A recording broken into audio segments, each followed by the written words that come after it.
What's going on, YouTube? It is your boy Dominick here, doing something a little different, man. I wanted to do more of a screen capture type video and kind of talk to you guys about Nintendo Switch and indie games. Now, when I bought the Nintendo Switch, I said one thing I'm going to start buying, and I made a post of it on Twitter, was I was going to start collecting indie games. And Nintendo is probably the best platform to collect those titles because a lot of under-the-radar games are getting ported to the Switch. Where your AAA titles, I like to save those for your Xbox One and your PlayStation 4 type stuff. So what I'm going to do in this video is I'm going to start off with five indie games that I picked up that I am having a ball playing, and show you guys some screenshots and all that good stuff. Be sure to hit me up on Twitter, Goat5150, Arena5150 on Instagram. My Mixer, even though it's in this picture right here, is no longer active. Mixer has been shut down. I got a whole video on that in the whole 9 yards. Also, been gaming with the Wild West Cacti gaming team with Italian Slice, Exiled Gamer, Crystal Rain, just the crew. We game pretty much every Friday. Saturdays has been pretty much set aside for gaming with them while they stream on Twitch. Without further ado, let's get into the games. The first game I want to talk about is Owlboy. Owlboy is a under-the-radar game. This game supposedly took, from what I read, 10 years to develop. I found this for $19.99, brand new at Walmart, and it is, as you can see, a pixelated masterpiece. I love games that go back to their roots and use pixels, whether it's 8-bit, 16-bit, whatever it may be. This is a gorgeous layout of what you can do with pixels, and they did a phenomenal job. Owlboy is a vertical platformer. Super fun to play. There's, typical Nintendo style, very reminiscent of Super Nintendo with a bumped up graphic, and just look at that. What you can do with pixels. Super fun to play, super easy to play. Dialogue is done in text boxes, all that good stuff, just like you would expect from an old school Nintendo game. Definitely give this a shot if you haven't played it before. Next up is a game that I originally played on the Nintendo DS. It was Shovel Knight. And when I saw that they came out with the Treasure Trove package for the Nintendo Switch, which basically has all DLC unlocked and 5 playable characters, I had to have this game to play it in HD for the first time. Now, Shovel Knight takes it even further back. This is done by Yacht Club Games. And Shovel Knight, as you can see, is done in a very, very plain 16-bit Super Nintendo format, but has a lot of characteristics of games that you might have played back in Nintendo. For example, you could pogo on the shovel just like you could the cane in DuckTales from Nintendo. The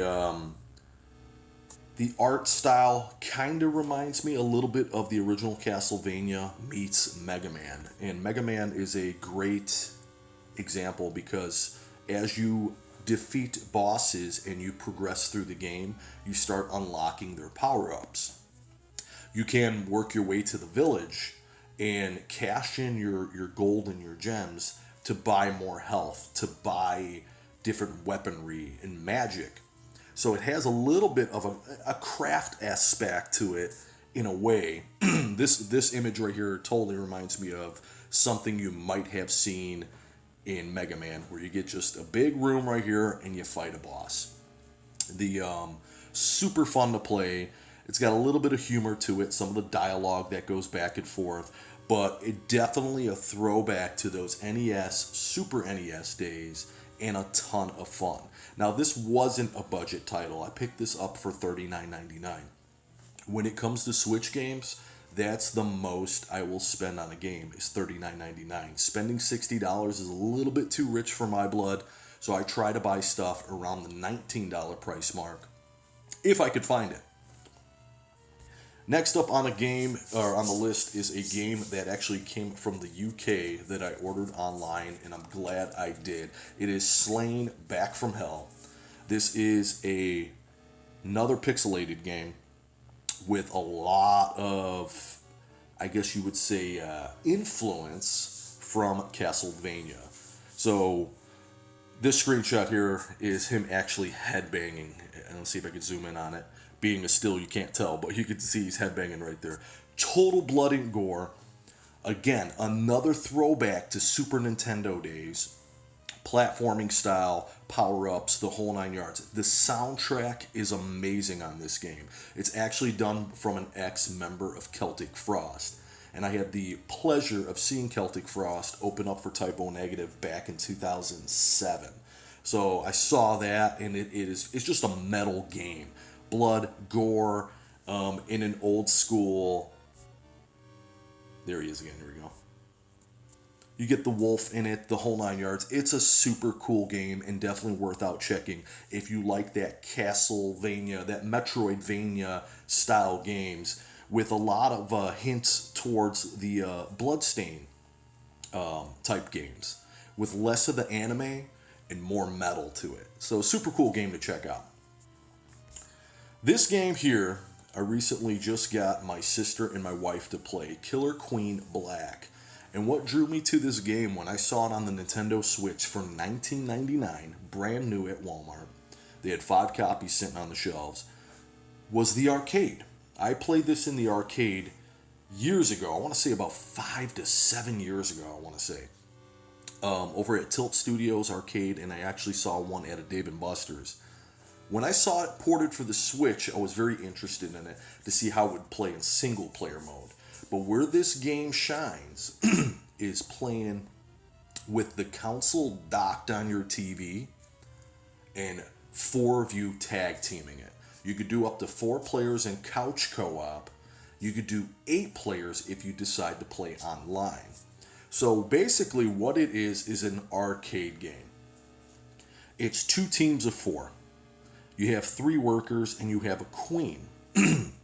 And object is there's 3 ways to win in this game. Either kill the other team's queen 3 times, ride the snail, as you can see right here, ride the snail to victory by crossing this finish line, which is super slow, or filling up your hive with berries. So killing the queen 3 times is a military victory.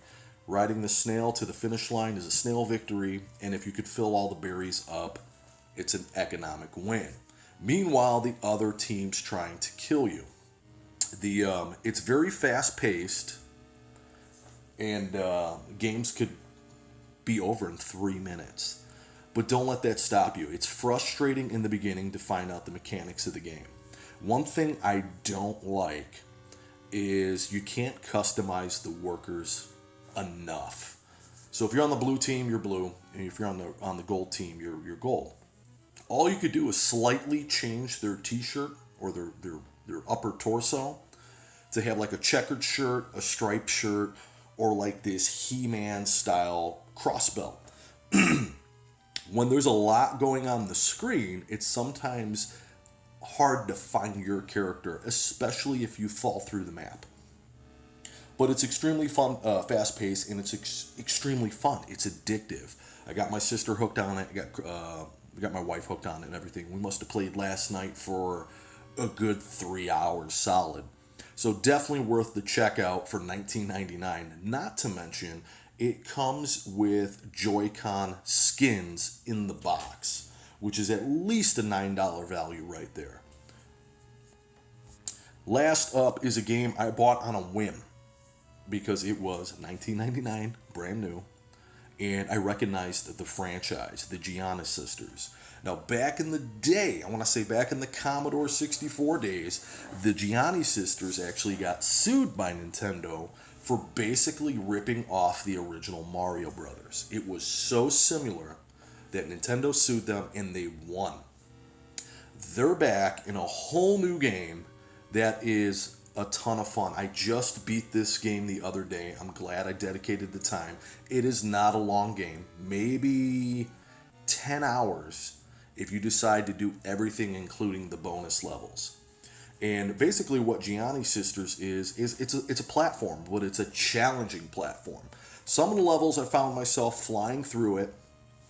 Other of them were very challenging. And what makes this game unique is every time you dash in the game, the background changes from a light, beautiful fantasy type level with owls as the villains.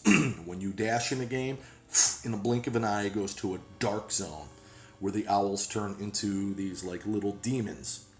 Excuse me.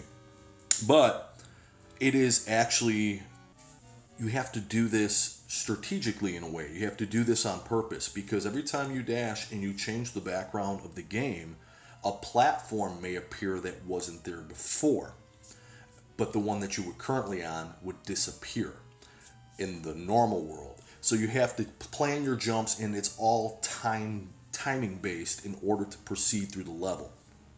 A ton of fun to play. The music's decent. I was really drawn to the colors and the artwork of this game.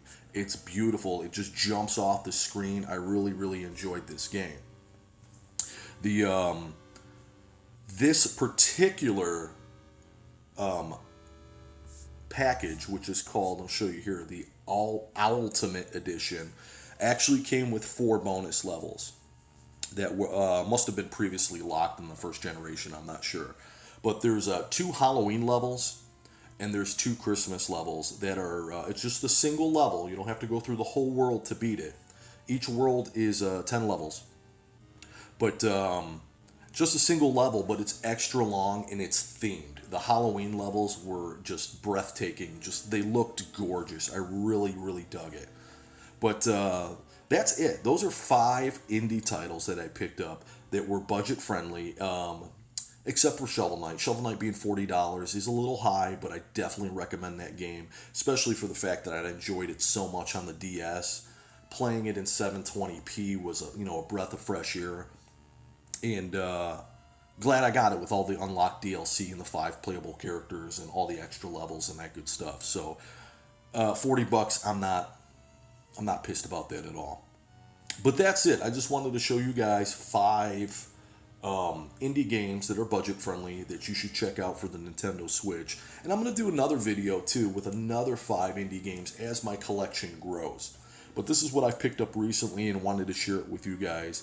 And I hope you guys like them, and I hope you guys dig it. Be sure to hit that subscribe button. It helps me out and helps the channel out a lot.